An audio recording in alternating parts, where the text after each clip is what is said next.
Assalamualaikum warahmatullahi wabarakatuh. Waalaikumsalam warahmatullahi wabarakatuh. Pada kesempatan kali ini, kami dari kelompok 3 akan mempresentasikan hasil diskusi kami mengenai konsep simbiosis industri atau EIP sederhana dari industri tepung tapioka dari PT Sinar Pematang Mulia 2 yang ada di Lampung Tengah.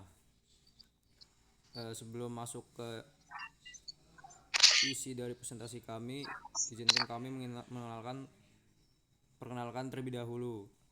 Sebelumnya perkenalkan, nama saya Fawas Abdurrahman dengan NIM 124330064.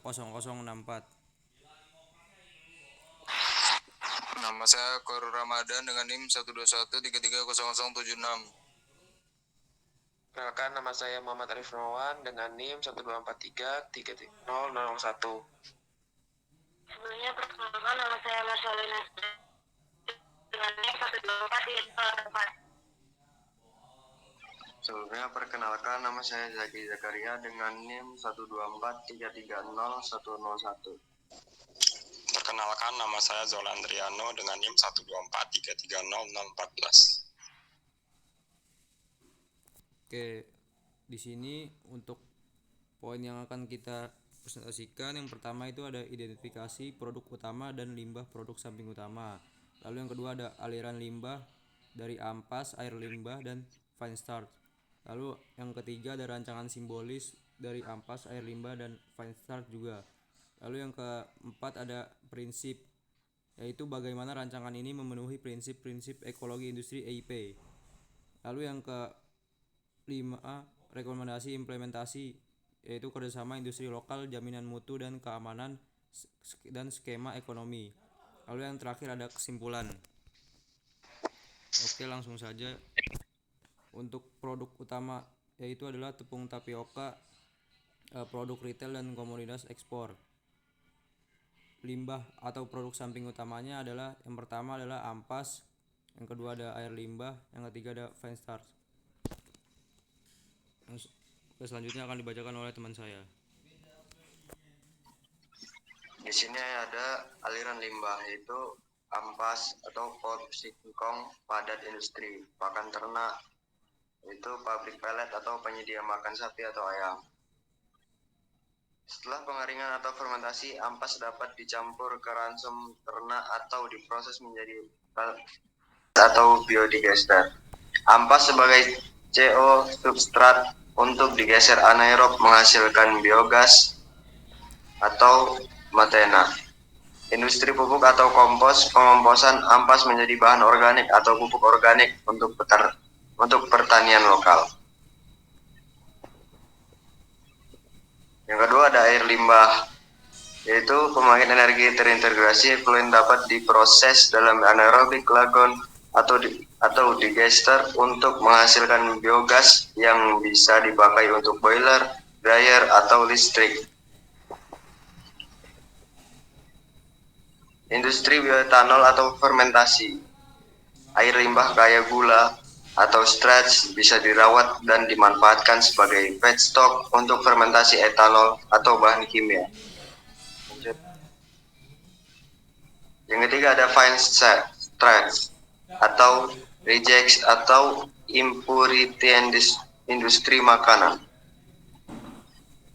yang menerima grade rendah atau stabil setelah penyesuaian mutu sebagai bahan filler atau modifikasi produk.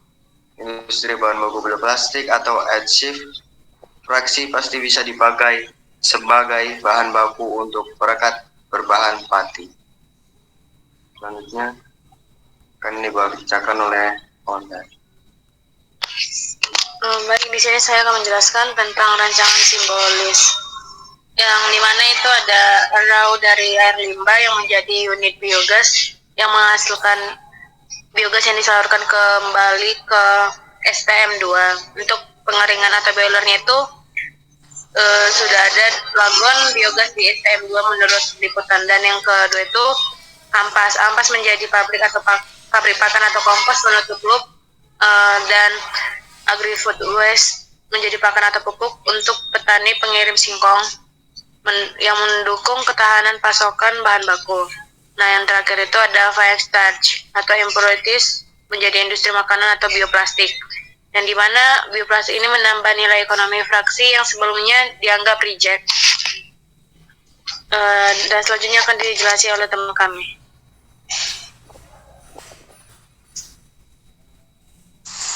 Kemudian ada prinsip yang pertama yaitu closed material loops, yaitu penutupan siklus material, aliran ampas ke pakan atau kompos dan penggunaan fine sebagai bahan baku industri lain. Mengubah limbah menjadi feedstock sehingga mengurangi kebutuhan bahan baku virgin dan limbah yang dibuang ke lingkungan. Yang kedua ada resource efficient dan material cascading menggunakan limbah organik, ampas dan effluent untuk energi biogas dan pakan atau pupuk.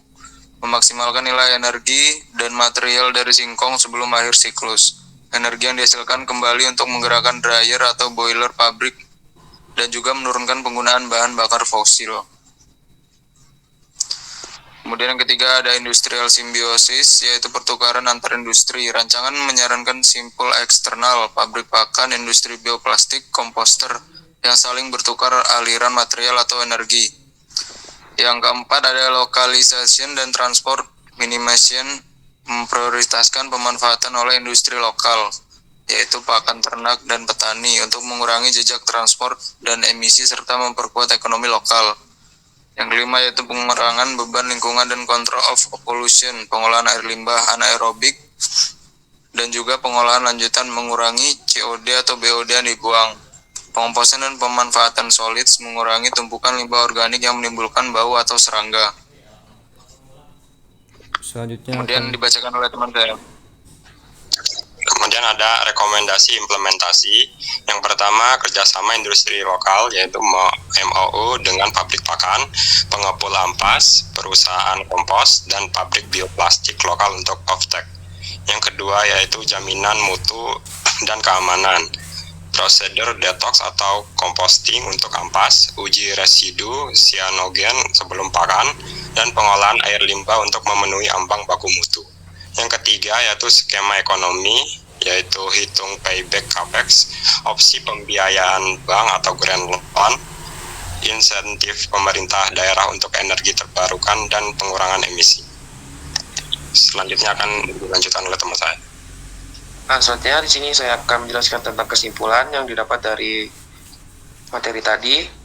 Rancangan industrial simbiosis untuk PT SPM 2 yang memanfaatkan ampas menjadi pakan atau kompos, air limbah menjadi biogas, dan fine starch menjadi industri makanan atau bioplastik adalah solusi pragmatis yang memanfaatkan aliran residu tepung tapioka untuk menutup loop energi dan material itu. Implementasi bertahap pilot biogas plus partnership pakan menawarkan keuntungan ekonomi, pengurangan dampak lingkungan, dan manfaat sosial untuk komunitas lokal. Namun, memerlukan studi teknis evaluasi ekonomi dan kepatuhan regulasi sebelum skala penuh.